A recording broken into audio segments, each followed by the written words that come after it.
좀 질의를 드리겠습니다. 대부분의 과거 제 경험인데요. 법원 행정처에 근무하고 싶어하는 게 많은 판사들의 소망이었죠. 네, 그런 판사 법관들도 많이 있었다고. 후보자는 그러면 우리법연구회나 국제인권법연구회에 소속돼 있지 않았기 때문에 법원 행정처에 근무하지 못한 건 아니죠? 저는 그 시기 이미 지나간 때였습니다. 그러니까 예, 그렇습니다. 거기에 가입돼 있지 않잖아요. 예, 그렇습니다. 그 때문에 법원 행정처 근무를 못한 건 아니지 않습니까? 그렇습니다. 과거에 민사판례연구회에 소속돼 있는 많은 법관들이 법원 행정처에 많이 상당한 정도로 근무한 것을 알고 계시죠. 예, 그런 얘기 들었습니다. 예, 그 부분에 대한 비난이 우리법연구회나 국제인권법연구회 소속 판사들에 대한 비난보다 정도가 훨씬 약하다라는 그러한 사실도 알고 계십니까? 뭐 그런 지적이 있죠. 예. 후보자 혹시 이 사법 통제에 대해서 관심을 가져본 적이 있습니까? 사법 통제는 검찰의 수사권에 대한 사법 통제.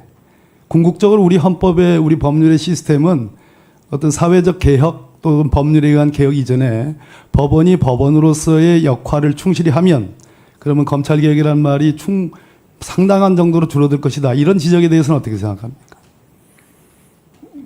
뭐 충분히 공감할 부분이 있다고 생각합니다. 공소권 남용에 관해서 주장을 한 30년 가까이 재판하셨죠? 네. 공소권 남용 주장을 혹시 일선 법관으로서 경험한 적이 있습니까? 재판 중에? 제 경험으로는 없습니다. 우리 대법원 판례가 공소권 남용에 대해서 저 사람이 나보다 더 중한 죄를 졌는데 저 사람은 기소 안 하고 봐주고 나만 기소하느냐라는 주장에 대해서 우리 대법원은 그 정도로 가지고는 공소권 남용이 아니다. 이런 판단을 하고 있는 거 알고 있죠? 네, 그렇습니다. 이게 사회 정의에 맞습니까? 국민의 법 감정에 맞습니까?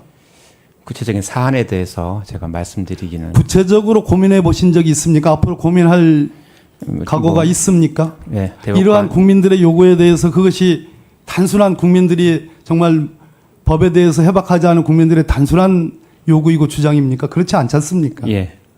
공소권 남용에 대해서 충분히 검토해 보도록 하겠습니다. 공소권 남용에 대해서 대법원 판례가 있었고 특정 검사에 대해서 대법원이 명확하게 그 짜디짠 대법원조차도 명확하게 지적을 했는데 헌법재판소에 가가지고 다수의 힘으로 그 헌법재판이 기각이 됐습니다. 이 점에 대해서 알고 계시죠? 네.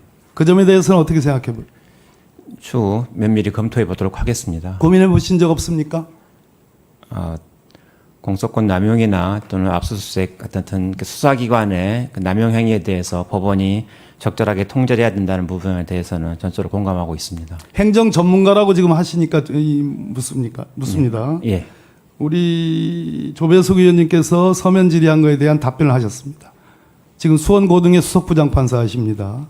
수원에서 한 재판 중에 수원고등 재판 중에 불이익 변경 금지 원칙을 지키지 않고 저 검사는 사실 오인만 1심 판결에 대해서 사실 오인만 주장을 했는데 양형부당이라는 주장을 하지 않았습니다. 우리 후보자께서 그럼에도 불구하고 은수미 전 성남시장에 대해서 90만 원인가 벌금 나온 것을 3배를 더 올렸습니다. 300만 원 선고를 했습니다. 대법원에서 당연히 깨졌죠. 불이익 변경 금지 원칙을 간과했다고. 그래서 다시 최종 확정된 것은 90만 원으로 확정이 됐습니다. 이 점에 대해서 후보자는 검사가 적어도 양형부당을 판단하여 달라고 볼 수 있다고 생각한다라고 해서 유념이란 표현도 없이 그것이 정당하다는 식으로 답변을 했습니다. 조배숙 의원님 질의에 대한 답변입니다. 기회를 드리겠습니다. 이 재판은 잘못된 재판이죠.